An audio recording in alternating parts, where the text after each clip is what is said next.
Telugu Desam party ఆవిర్భావ దినోత్సవం 43వ ఆవిర్భావ దినోత్సవ సందర్భంగా నిజమైన తెలుగుదేశం కార్యకర్తలకి, నిజమైన తెలుగుదేశం అభిమానులకి ఈ సందర్భంగా నా హృదయపూర్వకమైన ఆవిర్భావ దినోత్సవ శుభాకాంక్షలు. ఈ 43 సంవత్సరాలు నిండి 44వ సంవత్సరంలోకి ప్రవేశిస్తున్నటువంటి సందర్భంలో రాష్ట్ర ముఖ్యమంత్రి నారా చంద్రబాబు నాయుడు గారు, ఆయన కుమారుడైన లోకేష్ గారు ఇవాళ చాలా సుదీర్ఘమైనటువంటి ఉపన్యాసాలు ఇచ్చేటటువంటి ప్రయత్నం చేశారు. దానితో పాటు ఈ 43 సంవత్సరాల క్రితం తెలుగుదేశం పార్టీ ఆవిర్భావాన్ని గురించి చాలా గొప్పగా చెప్పేటటువంటి ప్రయత్నం చేశారు. తెలుగుదేశం పార్టీ అధికారం కోసం పుట్టినటువంటి రాజకీయ పార్టీ కాదని, అది ఆవేశంలో పుట్టినటువంటి పార్టీ అని, ప్రజలకు సేవ చేయాలనే ఉద్దేశంతో పుట్టినటువంటి పార్టీ అని, తెలుగు ప్రజలని ప్రపంచవ్యాపితంగా గుర్తింపు తీసుకురావడం కోసం పుట్టినటువంటి పార్టీ అని. దానితో పాటు చంద్రబాబు నాయుడు గారు ఇందాక చెప్తుంటే విన్నా, తెలుగుదేశం పార్టీ జెండాలో ఉన్నటువంటి ఆ చక్రం గురించి, ఆ గుడిసె గురించి, ఆ నాగలి గురించి, అవి దేన్ని సూచిస్తున్నాయో చెప్పేటటువంటి ఉపన్యాసం కూడా విన్నా. నిజంగా చాలామంది తెలియదు, కానీ చరిత్ర మామూలు చరిత్ర కాదు.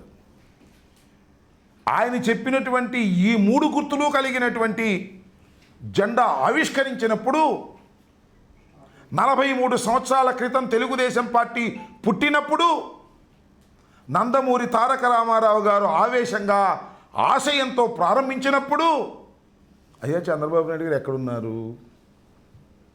చాలామందికి తెలియదు పాపం, కుర్రోళ్ళకి. ఎక్కడున్నారో తెలుసా? ఏ పార్టీకి వ్యతిరేకంగా అయితే తెలుగుదేశం పార్టీని నందమూరి తారక రామారావు గారు ప్రారంభించాడో ఆ పార్టీలో కాంగ్రెస్ జెండా మోస్తున్నాడు. మోయటమే కాదు, ఈ తెలుగుదేశం పార్టీ ఆవిర్భావమే తప్పని చెప్పాడు. తెలుగుదేశం పార్టీ ఆవిర్భవించిన తన మామ పార్టీ పెట్టిన ఇందిరాగాంధీ గారు ఆదేశిస్తే మా మామ మీద కూడా పోటీ నిలబడతానని ప్రగల్భాలు పలికాడు. దుంపదగే వాళ్ళు చూడు, అసలు ఆయనే పెట్టినట్టు పార్టీ, రంగులు ఆయనే నిర్ణయించినట్టు, గుర్తులు ఆయనే నిర్ణయించినట్టు, ఆవేశంగా పెట్టినటువంటి పార్టీ అని ఏవేంటో ఇష్టం వచ్చినట్టు కథలు చెప్పేటటువంటి ప్రయత్నం చేస్తున్నారు. ఈనేవాళ్ళు అమాయకుడైతే చెప్పేవాడు ఏదైనా చెబుతాడంటానికి ఇదొక మంచి ఉదాహరణని కూడా మనవి చేస్తున్నాం. ఇవాళ మాట్లాడినటువంటి మాటలు చూస్తే, సరే 43వ ఆవిర్భావ దినోత్సవం, తెలుగుదేశం పార్టీ, అసలు తెలుగుదేశం పార్టీ ఎప్పుడూ చచ్చిపోయింది. ఎన్టీ రామారావు గారి మరణంతోనే అసలైన తెలుగుదేశం పార్టీ చచ్చిపోయింది. ఈ పార్టీ వెన్నుపోటు పొడిచి వచ్చినటువంటి పార్టీ, పెద్ద మోసపూరితమైనటువంటి పార్టీ. ఈ జెండా గురించి చెప్తున్నాడు చంద్రబాబు నాయుడు గారు, పేదల కోసం పోరాడే జెండా. ఇంకేయో చెప్పాడు జెండా గురించి. చంద్రబాబు నాయుడు గారు, నేను చెబుతాను, ఇప్పుడు అడుగుతాను, చెప్పండి, అసలు ఈ జెండా ఒకటి ఎగిరిద్దా? ఒక్కటే సింగిల్గా పెట్టి ఎగిరిద్దా? ఎగరదు. దాని పక్కన ఎర్ర జెండానో, దాని పక్కన ఇంకొక కలర్ జెండానో, కాంగ్రెస్ జెండా ఉన్ని దుంప దగ్గర చివరి కాంగ్రెస్ జెండా కూడా ఈ జెండా పక్కన కట్టావే.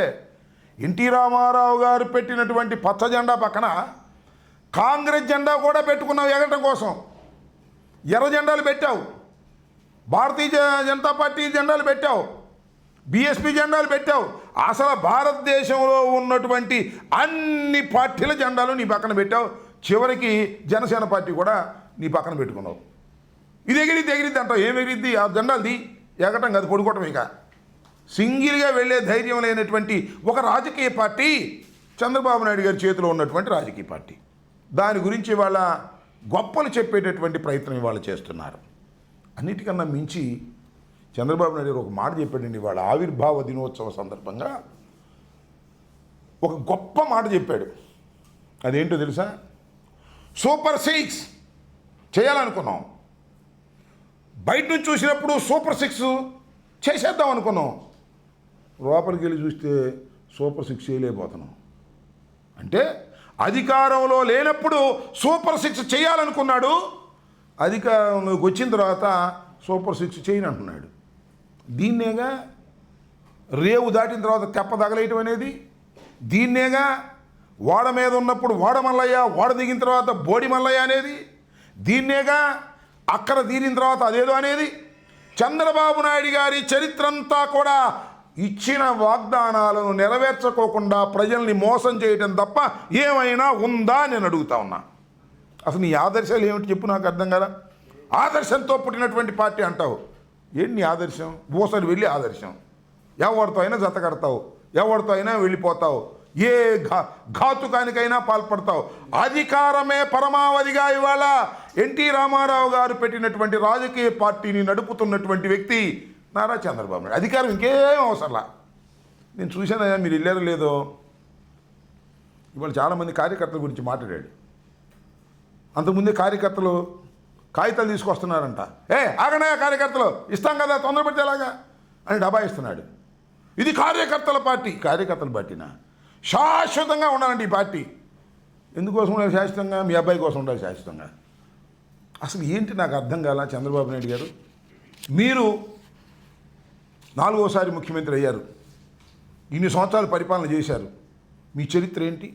మీరు చెబితే, మిమ్మల్ని గుర్తు చేసుకుంటే, మీరు ఇన్ని సంవత్సరాలు పరిపాలన చేసినందుకు అరే చంద్రబాబు నాయుడు గారు ఇది బ్రహ్మాండమైన పని చేశాడరా అని ఒకటి చెప్పండి నాకు.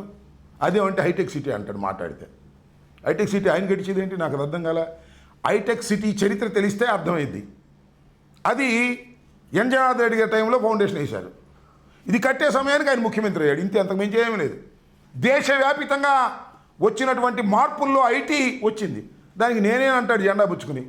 ఐటీని అభివృద్ధి చేసింది నేనంటాడు. ఈ లేకపోతే ఐటీ లేనట్టుగా. ఏది ఒక్కటి చెప్పు. రాజశేఖర రెడ్డి గారు నీకన్నా తక్కువ కాలం పనిచేశాడు ఈ రాష్ట్రానికి ముఖ్యమంత్రిగా. 5 సంవత్సరాలు 3 మాసాలు. ఈ లోపల హఠాత్తుగా చనిపోయాడు. ఆయన చెబితే అనేకమైనటువంటి కార్యక్రమాలు గుర్తొస్తాయి. ఫీజు రియంబర్స్మెంట్, ఉచిత విద్యుత్తు, 108, 104, ఇలా అనేకమైన గొప్ప గొప్ప కార్యక్రమాలు గుర్తొస్తాయి. అసలు చంద్రబాబు నాయుడు గారి పేరు చెబితే ఒకటే గుర్తొచ్చింది. తెలుసుగా ఏంటో? వెన్నుపోటు. వెన్నుపోటు తప్ప ఏం గుర్తురాదు. మోసం చేయటం గుర్తొస్తుంది. ఈ పార్టీతో జత కట్టడం, ఆ పార్టీని తోసేయటం. బీజేపీతో జత కట్టాడు, బీజేపీని తోసేశాడు, మళ్ళీ బీజేపీతో జత కట్టాడు, మళ్ళీ అవసరమైతే బీజేపీని తోసేస్తాడు. జనసేనతో జత కట్టాడు, ఇంకా తోసేయలేదులే, అవసరమైతే తోసేస్తాడు. ఇక ఇది ఈ పార్టీ కాదు ఇంకో పార్టీ దొరికిందంటే దాన్ని తోసేస్తాడు. ఇలాంటి నీచమైన చరిత్ర కలిగి ఏదో బతికిస్తున్నాడు పార్టీని అధికారంలోకి తీసుకురావడం కోసం. వాడి జెండా వీడి జెండా పట్టుకుని బతికించేటటువంటి దౌర్భాగ్యమైనటువంటి రాజకీయాలు చేస్తూ ఇవాళ గొప్పగా చేసేటటువంటి కార్యక్రమాలు చెప్తున్నాం అనేటువంటి మాటలు మాట్లాడుతున్నాడు. ఇవాళ ఇంకో మాట చెప్పండి, P4 అంట. అదేంటో మరి నాకు అర్థం కాదు. ప్రజలతో పార్ట్నర్షిప్ అంట. అంటే ముందేమన్నాడు? సంపద సృష్టిస్తా. అసలు సంపద సృష్టించడం ఏంటో నాకు తెలుసు. మీరు అధికారం ఇవ్వండి, సంపద గుట్లుగా సృష్టించి పారేస్తా. పారేయడమే కదా, ఏం కావాలి చదివి ఇచ్చేస్తా. సూపర్ 6, సూపర్ 7 అడిగిన అన్నీ ఇచ్చేస్తా. తమ్ముళ్ళు ఏం కంగారు లేదు అన్నావు. అధికారంలోకి వచ్చావు, ఇప్పుడు అడుక్కునే బాబతి. ప్రజల దగ్గరికి వెళ్ళి చందాలు కావాలి. మీకు గుర్తుందిగా, చంద్రబాబు నాయుడు అమరావతి పెట్టినప్పుడు హుండీలు పెట్టాడు. ఇటకరాలు ఇవ్వమన్నాడు, చందాలు ఇవ్వమన్నాడు. సర్వనాశనం చేశాడు ఆ అమరావతిని. ఇవాళ కూడా బాగుపడుతుంది అనుకున్నారా? ఏం బాగుపడదు. పాపం ఆయన భార్య మాత్రం 2 గాజులు 3 గాజులు ఇచ్చింది. ఆ తర్వాత మొత్తం దోచుకునే కార్యక్రమమే. మళ్ళీ 26,000 కోట్లు అంటున్నాడు. మళ్ళీ దానిలో దోచుకునే కార్యక్రమం. దాన్ని కూడా పరిపూర్ణంగా చేయడు. దేన్ని పరిపూర్ణంగా చేసేటటువంటి శక్తే లేదు. అయిపోతే మాత్రం నా వల్ల అయింది అంటాడు అంతే. చూశారుగా, కాంట్రాక్టర్ల కోసం పోలవరాన్ని తాకట్టు పెట్టాడు. పోలవరాన్ని తీసుకున్నాడు. మొన్న అంటున్నాడు మళ్ళీ, నేను చూసా, జగన్మోహన్ రెడ్డి గారు తప్పిదం అంట. వినండియ్యా, అదేంటి అంటే డయాఫ్రమ్ వాల్ వేసేసిన తర్వాత జగన్మోహన్ రెడ్డి గారు కాఫర్ డ్యాములు క్లోజ్ చేయలేకపోయాడంట. ఇది ఎక్కడ కూడా పోయా నాకు అర్థం కాలేదు. ఎవరిని అడిగినా చెప్తాడు కాస్త ఇంజనీర్ని. అసలు కాఫర్ డ్యాములు కంప్లీట్ కాకోకుండా డయాఫ్రమ్ వాళ్ళు వేయడానికి వీలేదయ్యా బాబు అంటే జగన్మోహన్ రెడ్డి గారు వచ్చి కాఫర్ డ్యాములు క్లోజ్ చేయలేదంటాడు. నాకు అర్థం కాల. వెనకది ముందు వెనకది. అదేమంటే అది మేధావి, అపర మేధావి, మాట్లాడటానికి వీల్లేదు. పత్రికలు ఊరుకోవు. ఈనాడు, ఆంధ్రజ్యోతి, అది ఇది ఓ రోజు మా మీద పడతా ఉంటాయి. నాకు అర్థం కాల. ఇలాంటి దౌర్భాగ్యమైనటువంటి కార్యక్రమాలు చేసేటటువంటి పరిస్థితికి వాళ్ళ చంద్రబాబు నాయుడు గారు దిగజారిపోయి మాట్లాడుతున్నాడనే విషయాన్ని మీకు ఈ సందర్భంగా గుర్తు చేస్తున్నాను. సింపుల్గా ఇన్వెస్ట్ చేస్తాడు, భారీగా బెనిఫిట్ అవుతాడు. చంద్రబాబు నాయుడు లక్షణం అది. ఇట అన్నాడే 2 ఎకరాలు 2 ఎకరాలతో ప్రారంభమయ్యాడు పాపం. ఇవాళ ఎన్ని వేల కోట్లండి, ఎన్ని లక్షల కోట్లండి. ఇవన్నీ కష్టపడి శిక్షాదికి సంపాదించాడా నాకు అర్థం కాల. లేకపోతే మీ నాన్నగారు సంపాదించాడా? దోచుకోవటమేగా పని, అవినీతిగా పని. అధికారంలోకి వచ్చిన దగ్గర నుంచి అవినీతి తప్ప రెండో పనే లేదు. దోచుకోవటం, దోచుకునే కొత్త కొత్త మార్గాలు అన్వేషించేటటువంటి కార్యక్రమం. ఏమి నీ చరిత్ర? హైదరాబాద్ టక్కన దొరికిపోయావే, క్యాష్ ఇస్తా ఎమ్మెల్సీకి. ఇవాళ ఈ దేశంలో, భారతదేశంలో ఆంధ్రప్రదేశ్ అంత ఎక్కువ ఖర్చు ఎన్నికలకు అవుతుంది అంటే చంద్రబాబు నాయుడే దానికి కారణం.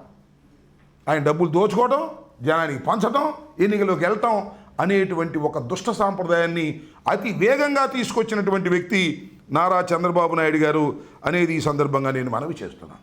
సరే, చంద్రబాబు నాయుడు గారు ఇట్టా ఉంటే వాళ్ళ అబ్బాయి ఉండడం ఇంకో ఆయన లోకేష్ గారు. అనుభవం ఉందో లేదో నాకు తెలియదు, అర్హత ఉందో నాకు తెలియదు, కానీ చంద్రబాబు నాయుడు గారు కుమారుడు కాబట్టి అడ్డగోలుగా వచ్చి మంత్రి అయ్యాడు, పరిపాలన చేశాడు. డామును మునిగిపోయింది, ప్రభుత్వం పడిపోయింది. మళ్ళీ మంగళగిరిలో గెలిచాడు. మొన్న గాలిలో 3 జెండాలు 4 జెండాలు పట్టుకోవటం వల్ల గెలిచాడు, మళ్ళీ మంత్రి అయ్యాడు. ఇవాళ విర్రవీగుతూ ఉన్నాడయ్యా దుంపదేగా. ఇవాళ చూసి నేను మాట్లాడతాను, రెడ్ బుక్ ఎక్కడికి వెళ్ళినా రెడ్ బుక్ అంటే చర్చ జరుగుతూ ఉంది. బాగానే ఉంది. రెడ్ బుక్ చూస్తేనంట కొందరికి గుండె జబ్బు వస్తుందంట, కొందరేమో బాత్రూంలో పడి చేతులు ఎరగొట్టుకుంటున్నారంట. వ్యంగ్యం రాజా, భలే వ్యంగ్యం మాట్లాడతావు రాజా నువ్వు అంటే. రెడ్ బుక్ చూసి మా నానికి గుండె జబ్బు వచ్చిందంట, కొడాలి నానికి. రెడ్ బుక్ చూసి మా పెద్దిరెడ్డి గారు బాత్రూంలో పడిపోయాడంట. అదేగా నీ అర్థం? రాజా, లోకేష్ బాబు, పసిరాజా, గుర్తుపెట్టుకో. మీ నాన్నగారు స్కిల్ స్కామ్ కేసులో వెళ్ళాడుగా జైలుకి, రాజమండ్రి. కోర్టులోకి వెళ్ళి రిమాండ్ ఇవ్వడానికి వెళ్ళేదని ఇవాళ 2,86,00,000 పే చేసినటువంటి లోద్రాన్ని తీసుకొచ్చారుగా. ఆర్గ్యూ చేశాడుగా మఫ్సల్ కోర్టులో, సిఐడి కోర్టులో. సాక్షాత్తు ఢిల్లీ నుంచి స్పెషల్ ఫ్లైట్లో వచ్చి ఏసీపీ కోర్టులో ఆర్గ్యూ చేశాడు. చంద్రబాబు నాయుడు గారిని రిమాండ్కి పంపడానికి వీల్లేదు, రిమాండ్ తిరస్కరించండి అని. అయినా కోర్టు వారు, న్యాయస్థానం, జ్యుడిషియరీ సాగనంపారు. కోర్టుకు వెళ్ళాల్సిందేను, జైలుకి వెళ్ళాల్సిందని. వెళ్ళిన తర్వాత రాజా, లోకేష్, మీ నాన్న పాటలు ఏం పడ్డారయ్యా, దద్దురు అన్నారు. దద్దుర్లు కింద దాకా వెన్నుపూసు కింద దాకా వచ్చేస్తున్నాయి అన్నారు. రాత్రిపూట దోమలు కొడుతున్నాయి అన్నారు. అంతేకాదు శరీరంపై పొక్కులు ములుస్తున్నాయి అన్నారు. మాకు తెలియదు, మీరన్న మాటలే మీడియాలో. మా నాన్నగారికి శరీరం మీద పొక్కులు ములుస్తున్నాయండి అన్నారు. అంతేకాదు 750 మంది డ్రగ్స్ తీసుకునేటటువంటి ఖైదీలు ఉన్నారు, దానిలో మా నాన్నగారికి ప్రాణానికి ప్రమాదం అన్నారు. ఉనికిపోయారు. ఇది ఒకటే తక్కువ. మరి ఇవాళ మాట్లాడుతున్నావు, అధికారం వచ్చేటప్పుడు నువ్వు మాట్లాడుతున్నావు. ఎవరిని? మా నానిని, మా పెద్దిరెడ్డి గారిని. అహం, అంత అహం పనికిరాదు రాజా. ముందుంటుంది ముసళ్ళ పండగ. భగవంతుడు అన్నీ చూస్తూనే ఉంటాడు. ఇవాళ నువ్వు విర్రవీగి ఎర్రబుక్కు గురించి మాట్లాడుతున్నావే. ఇవాళ రాస్తారు అందరూ, ప్రతి ఊళ్ళోనూ బుక్కులు రాస్తున్నారు. వాట్సాప్ టక రాస్తున్నారు బుక్కులు. అందరు బుక్కుల్లో నీ పేరే లోకేష్ రాజా అని రాస్తున్నారు. తొందరపడమాక. భగవంతుడు ప్రజాస్వామ్యం చూస్తూ ఊరుకోదు. ఎగతాళిగా గేలి చేసేటటువంటి కార్యక్రమాలు చేస్తే, ఆవిర్భావ దినోత్సవాన్ని మర్చిపోయి ఎగతాళి దినోత్సవంగా మార్చేసేటటువంటి కార్యక్రమాలు చేస్తే కాలం సహిస్తూ ఊరుకోదు, ప్రజలు సహిస్తూ ఊరుకోరు. తెలుగుదేశం పార్టీకి పనిచేసిన వాళ్ళు, అయ్యా మాకు పదవులు కావాలని తిరుగుతున్నారు, కాగితాలు ఇస్తున్నారు, వాళ్ళ సంగతి చూడవయ్యా అంటే ఏం కాదు. కక్ష సాధింపులే ప్రధాన ధ్యేయంగా ఇవాళ నడుపుతూ ఉన్నారు. మీ ఆవిర్భావ దినోత్సవం రోజు కూడా మేము సూపర్ 6 చేయము, ఇచ్చిన వాగ్దానాలు నెరవేర్చం, కానీ ఎవరైనా మాట్లాడితే లోపలేస్తాం, ఎవరైనా సోషల్ మీడియాలో మాట్లాడితే కేసులు పెడతాం. కోర్టులు ఏ విధంగా స్పందిస్తున్నాయో చూడమని మనవి చేస్తున్నా. మా ప్రేమ్ కుమార్ని అరెస్ట్ చేసినందుకు కోర్టు వారు ఏ విధంగా వార్నింగ్లు ఇచ్చేటటువంటి పరిస్థితి వచ్చిందో ఆలోచించమని మనవి చేస్తున్నా. కాబట్టి మీ రెడ్ బుక్ రాజ్యాంగం కానీ లేదా మీరు ఇచ్చినటువంటి వాగ్దానాలను అమలు చేయకోకుండా పారిపోయేటటువంటి ఒక పిరికి బందల్లాగా మోసగాళ్ళలాగా వ్యవహరిస్తున్నటువంటి మీకు 43వ ఆవిర్భావ దినోత్సవం మీది కాదు, పాపం నందమూరి తారక రామారావు గారిని వారిని అతి దారుణంగా వెన్నుపోటు పొడిచి లాక్కుని ఇవాళ కబ్జా చేసి మీ ఇద్దరు మాట్లాడుతూ ఉన్నారు. ఇలాంటి దుర్మార్గమైనటువంటి పార్టీకి రాబోయే కాలం కాదు, ఎప్పుడైనా సరే ఛాలెంజ్ చేసి చెప్తున్నా, సింగిల్గా వస్తే నీకు లేదు. వాడి భుజాల మీద వీడి భుజాల మీద ఎక్కడమో, వాడు కాకపోతే వీడిని వాడుకోవటం, వీడి కాకపోతే వాడు వాడుకోవటం, ఇట్లా అవకాశవాద రాజకీయాలతో బతుకుతున్నది ఆ పచ్చ పార్టీ తప్ప స్ట్రైట్గా వస్తే బతికే పార్టీ కాదు అది. అది ఒక సత్తా లేని పార్టీ, ఊరికి అధికార మదంతో వాపు చూసి బలం అనుకునేటటువంటి రాజకీయ పార్టీ తప్ప శక్తిహీనమైనది ఈ రాజకీయ పార్టీ. 43వ ఆవిర్భావ దినోత్సవాన్ని తీసుకొని 44వ ఆవిర్భావ దినోత్సవానికి ప్రవేశిస్తున్నటువంటి మీ పార్టీ ఒక పేక మేడ లాంటిది. ఎవరిదైనా పడిపోద్దనే విషయాన్ని గుర్తుపెట్టుకోండి. వాళ్ళని వీళ్ళని అడ్డం పెట్టి బతుకుతున్న జీవితాలు మీవి, రాజకీయ జీవితాలు మీవి గుర్తుపెట్టుకోవాలని ముఖ్యంగా చంద్రబాబు నాయుడు గారి కుమారుడైనటువంటి లోకేష్ రాజా గారికి వ్యంగ్యంగా మాట్లాడమాక రాజా, నీకు వ్యంగ్యంగా మాట్లాడితే భగవంతుడు నీకు కావాల్సినంత ఇస్తాడు రాజా అనేది కూడా గుర్తుపెట్టుకోమని ఈ సందర్భంగా చెప్పదలుచుకున్నాను.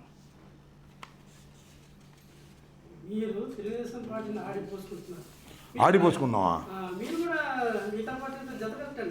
అది కాదు, తెలుగుదేశం పార్టీని ఆడిపోసుకున్నట్టు దీనిలో ఒకటి తప్పు చెప్పమన్నా లోకేష్ రాజాని. నేను చెప్పింది అసలు చంద్రబాబు నాయుడు ఈ పార్టీ పెట్టినప్పుడు ఎక్కడ ఉన్నాడు అని చెప్పండి సార్. లోకేషే లేడు అనుకో, అసలు అప్పుడు ఇతను ఎక్కడున్నాడు, ఏ పార్టీలో ఉన్నాడు? నేను ఆడిపోసుకుంది ఏంటి? మేము కూడా ఇంకో పార్టీతో జత కడతాం లేదు, తర్వాత సంగతి. మా జెండా గొప్పది, రెపరెపలాడుతుంది, పేదల కోసం పోరాడుతుంది, అధికారంలోకి వచ్చింది. ఎప్పుడు అసలు ఒక్క మాట చెప్పు నాకు, ఎప్పుడైనా మరొక పార్టీతో జత కట్టకోకుండా తెలుగుదేశం పార్టీ అధికారంలోకి వచ్చినటువంటి సందర్భం ఏది చెప్పు ఏంటి చంద్రబాబు నాయుడు గారిని అడుగుతున్నా. ఎప్పుడు ఎవడో ఒకరిని 2 సంఖ్యల్లోనూ 2 కర్రలు పెట్టుకుని నడవడం తప్ప సొంతంగా నడవగలిగిన శక్తి చంద్రబాబుకు ఉందా, వాళ్ళ అబ్బాయికి ఉందా?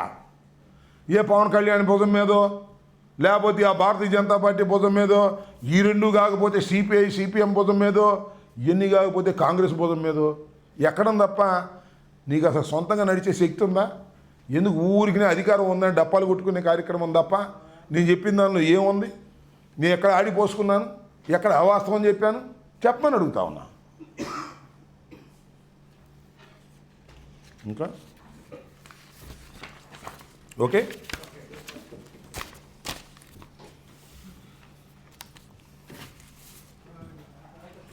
రండి.